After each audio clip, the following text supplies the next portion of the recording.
Welcome to this last presentation of unit number 5. The name of this presentation is National Cooling Action Plan NCAP. The Indian plan was launched in March 2019 by the Ministry of Environment, Forest and Climate Change. The NCAP provides a 20-year perspective and outlines action needed to provide access to sustainable cooling.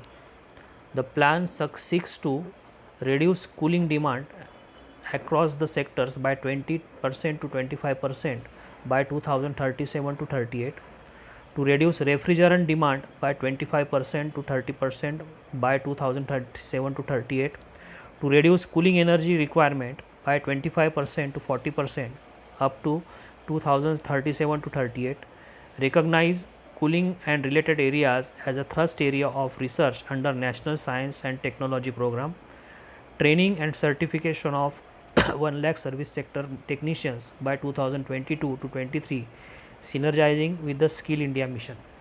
So this is a program how to reduce the demand for cooling demand as well as refrigerated demand, because the green gas we have to consider the environment and its protection. So this plan, cooling action plan, is implemented. What is the need for national cooling plan? In short, India's cooling energy demand is projected to grow exponentially over the next few years. The aggregated nationwide growth is expected to 2.2 to 3 times just in the next decade over 2017 baseline.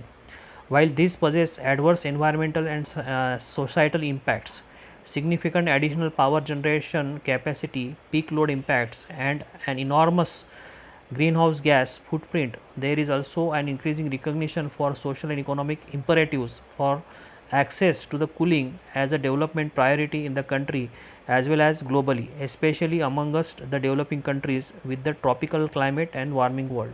So these are the some of the facts we should consider before implementing the cooling system or refrigerator system or air conditioning system, because we want to protect the environment, and it is having these equipments are having a very bad impact, and there is a production of greenhouse gases.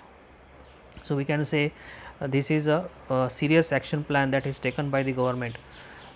So India is the largest population living in tropical climate. Rapid urbanization, fast growing residential and commercial building stock, higher penetration of room and mobile air conditioners, rapid development of cold chain to minimize food spoilage and healthcare. Therefore, cooling requirement, residential and commercial, cold chain and transport, growth of economy, increase in cooling and demand and need for air conditioner. But there should be some control over this. That's why this national cooling plan is implemented.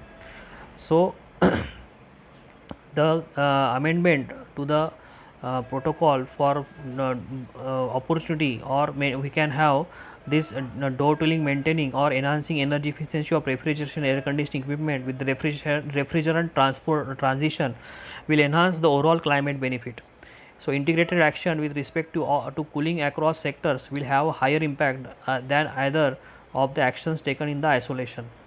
So therefore, a committee constituted to develop a prospective plan for 20 years on refrigerants in different sectors, equipments, building design, insulation and its relationship to the energy efficiency. So what are the terms of reference?